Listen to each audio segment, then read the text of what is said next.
হারিয়ে যাওয়া অস্ত্র উদ্ধার করতে সহায়তা করলে পুরস্কার ঘোষণা করেছে সরকার। সচিবালয় স্বরাষ্ট্র উপদেষ্টা জাহাঙ্গীর আলম চৌধুরী জানিয়েছেন, নির্বাচনের আগে লুট করা অস্ত্র ফিরে পেতে এ উদ্যোগ নেওয়া হয়েছে।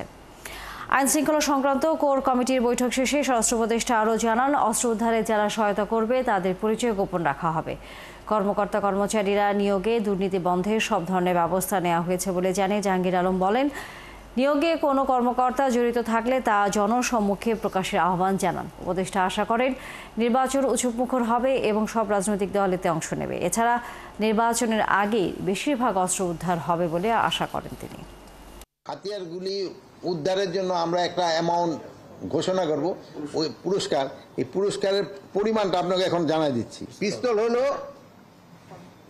50,000, শর্টগান 50,000, চাইনিজ রাইফেল যেটা 1 লাখ, SMG 1,50,000, LMG 5 লক্ষ, আর গুলি প্রতিটি হলো 500।